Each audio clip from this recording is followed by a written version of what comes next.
Como mencionado em vídeos anteriores aqui no canal, um verdadeiro festival de esferas semelhantes à esfera de Buga começou a surgir nos céus de diferentes países ao redor do mundo. Não estamos mais falando de um evento isolado. Essas aparições têm se tornado cada vez mais frequentes. No entanto, entre todos esses registros, um chamou muito atenção, e isso aconteceu por um motivo bem claro. A qualidade do vídeo em que ela aparece supera a maioria dos registros anteriores. Esse objeto, que recebeu o nome de Esfera de Yumbo, foi registrado recentemente na cidade de mesmo nome, localizada no departamento de Valle del Cauca, região oeste da Colômbia. O objeto foi visto sobrevoando uma plantação de cana-de-açúcar e, curiosamente, chegou muito perto do solo, algo que ainda não havia sido registrado com essa nitidez. Mas, mesmo com essa proximidade, ela não pousou, nem demonstrou intenção de aterrissar. Esse comportamento controlado já começa a diferenciar essa esfera das demais que vêm sendo observadas ao redor do mundo. Diante da grande quantidade de vídeos de esferas que surgem diariamente nas redes sociais, muitos pesquisadores e ufólogos têm reforçado que, em boa parte dos casos, trata-se de balões de festa, drones ou até mesmo montagens digitais. Só que, no caso da esfera de Yumbo, há um diferencial importante.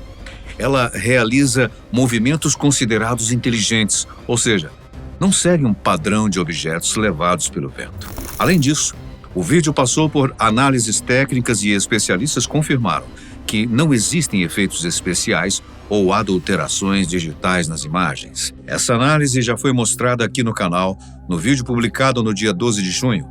Se você ainda não conferiu, recomendo assistir para entender melhor como essa verificação foi feita. Mas antes de avançarmos, que bom estarmos juntos mais uma vez. Espero que esteja tudo bem com você.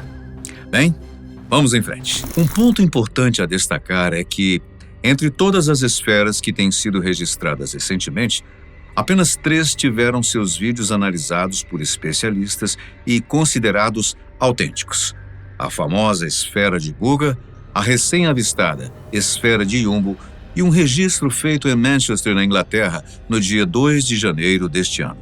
Ou seja, embora estejam surgindo dezenas de vídeos, a quantidade de registros realmente confiáveis é muito menor do que parece. Curiosamente, a maioria dos registros autênticos aconteceu justamente na Colômbia, o que levanta algumas perguntas. Por que essa concentração naquele país? Será mera coincidência ou existe alguma conexão entre essas esferas? Outra questão: o que faz a esfera de Yumbo ser tão interessante para pesquisadores e curiosos? Um dos motivos é a semelhança estética entre a esfera de Yumbo e a esfera de Buga. Mesmo sem ter sido capturada ou estudada de perto, o vídeo mostra detalhes suficientes para notar a proximidade entre elas. O formato, o brilho e até a textura da superfície são praticamente idênticos. Isso levanta a hipótese de que possam ter a mesma origem ou função, reforçando o mistério em torno desses objetos. Mas a principal diferença da esfera de Yumbo em relação às demais está no seu comportamento. Foi a primeira vez que uma esfera desse tipo se aproximou tanto do solo, mantendo um movimento constante. Essa aproximação, seguida de uma arremetida rápida, acabou despertando questionamentos e alimentando novas teorias. A grande pergunta é: essa aproximação foi intencional? Teria sido uma tentativa de interação com quem estava ali por perto? E se foi de propósito, qual seria o objetivo por trás disso? Para alguns teóricos, essas esferas podem estar tentando se comunicar ou ser percebidas por nós. Afinal, um objeto que faz esse tipo de manobra chama atenção, justamente o contrário do que se espera de uma tecnologia que quisesse passar despercebida. Este registro aconteceu no dia 7 de maio, enquanto trabalhadores rurais conferiam o estado da plantação. Outro detalhe importante é a qualidade do equipamento de filmagem, o que ajudou bastante na nitidez e clareza do vídeo. Dessa vez, não foi aquele tipo de gravação tremida que gera mais dúvidas do que respostas. Outro ponto curioso foi o registro nítido de um movimento rotativo na esfera, algo que antes era tratado como uma possibilidade, mas Agora ficou evidente. Para alguns pesquisadores, isso pode indicar que o objeto estava realizando algum tipo de varredura ou procura. Há quem acredite que a esfera de Jumbo estaria procurando pela esfera de Buga, o que explicaria aquele voo rasante. Mas aí surge uma nova dúvida. Como ela saberia onde procurar? Será que as esferas possuem algum sistema de rastreamento? Ou a esfera de Buga estaria enviando algum tipo de sinal que pudesse ser captado por outras semelhantes? A hipótese pode parecer exagerada, mas nada é descartado nesse momento em que todos acompanham o fenômeno de perto. Vale lembrar que outros avistamentos ocorreram na cidade do México, justamente perto do local onde está a esfera de Buga. Também ocorreram registros próximos à Universidade Nacional Autônoma do México, onde a esfera foi estudada. Isso levanta a possibilidade de que, mesmo aparentemente inativa, ela ainda emita algum sinal que estaria atraindo outras esferas. Com a multiplicação dos avistamentos, os céticos voltaram suas críticas a Jaime Maussan, que atualmente está em posse da esfera de Buga. Muitos alegam que ele pode estar novamente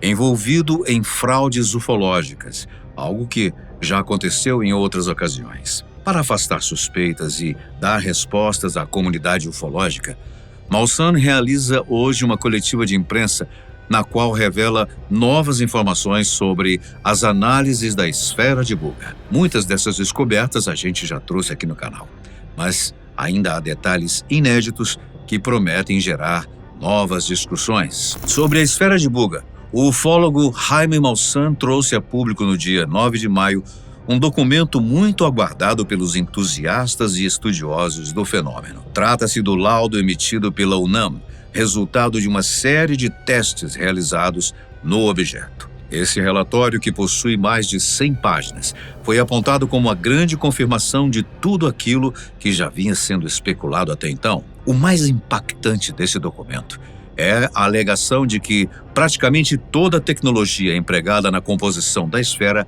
seria anômala em relação a tudo que já foi produzido pela humanidade até hoje. Mesmo assim, os céticos continuam com o pé atrás. Eles sempre ficam.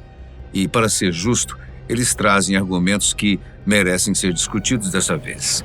A principal crítica agora se concentra num detalhe curioso: a forma como as duas extremidades da esfera foram unidas. Segundo especialistas, que ainda não acreditam na origem extraterrestre das esferas, a soldagem seria rudimentar demais para algo que supostamente veio de uma civilização mais avançada que a nossa. Mas aí surge a contradição. Como é possível que um artefato repleto de suposta tecnologia de ponta tenha sido construído com uma técnica de acabamento tão primitiva? Essa incongruência acabou fortalecendo as críticas à autenticidade do objeto. No entanto, essas críticas tiveram um efeito inesperado. Em vez de afastar os interessados no fenômeno, acabaram alimentando ainda mais a curiosidade dos entusiastas da ufologia. Para esse grupo, a teoria de que a tecnologia seja alienígena, mas produzida aqui na Terra, voltou com força total. Alguns chegam a sugerir que poderia haver uma presença extraterrestre vivendo entre nós, tentando algum tipo de comunicação, seja com humanos, seja com outros seres semelhantes espalhados pelo universo. Enquanto isso, o meio acadêmico permanece desconfiado. Vários estudiosos da área científica analisaram o laudo divulgado por Maussan e apontaram possíveis irregularidades. Um dos principais pontos levantados foi a linguagem utilizada no relatório, que não teria o nível de formalidade esperado para um documento técnico produzido por uma universidade como a UNAM. Além disso, faltam detalhes fundamentais sobre a metodologia científica aplicada durante os testes e, o mais preocupante, não houve verificação por pares, um procedimento essencial em qualquer descoberta séria para garantir a credibilidade do estudo. Outros erros chamaram a atenção dos especialistas. Houve falta de padrão nas legendas das imagens presentes no documento e a ausência de elementos de escala nas imagens utilizadas, o que impossibilita qualquer análise mais precisa sobre o tamanho e as proporções da esfera examinada. Mas talvez o detalhe mais estranho seja o fato de que essas falhas não são comuns em outros relatórios oficiais emitidos pela própria UNAM. Normalmente, documentos científicos publicados pela universidade contam com um número de série, além de um link oficial que permite acesso direto ao arquivo no site da instituição. No caso do laudo divulgado por Maussan, nada disso foi apresentado, o que, inevitavelmente, aumenta a desconfiança. No fim das contas, em vez de resolver o mistério, a divulgação desse laudo acabou gerando mais dúvidas do que certezas. Para quem já estava desconfiado, o documento serviu apenas para reforçar as suspeitas. Para quem já acreditava na autenticidade da esfera, as explicações do laudo foram suficientes para alimentar ainda mais o interesse pelo caso. Além disso, um novo ponto controverso surgiu quando veio à tona o nome do redator responsável pelo laudo, Salvador Jiménez Esparza. Embora seja um cientista renomado na sua área de atuação, ele já teve o nome envolvido em polêmicas no passado, incluindo acusações de fraudes imobiliárias e problemas com falsificação de documentos. Isso, naturalmente, levantou ainda mais questionamentos sobre a seriedade e autenticidade do documento divulgado. Por isso, a situação atual em torno da esfera de Buga e agora também da esfera de Yumbo permanece cercada de incertezas. Embora existam vídeos impressionantes e laudos técnicos sendo apresentados, ainda estamos lidando com informações que precisam ser tratadas com cautela. Até que mais evidências sólidas sejam divulgadas e reconhecidas pela comunidade científica internacional, tudo isso continua orbitando na zona cinzenta entre rumores, hipóteses e possibilidades reais. Bom, se você descobrir algo sobre as esferas, conta aí pra gente. Deixe nos comentários o que achou sobre o tema. Ou, de repente, se existir um gênio da astrofísica entre nós, por favor, nos ajude a decifrar esses mistérios. Muito obrigado pela sua companhia, sempre tão especial. A gente se vê num próximo vídeo.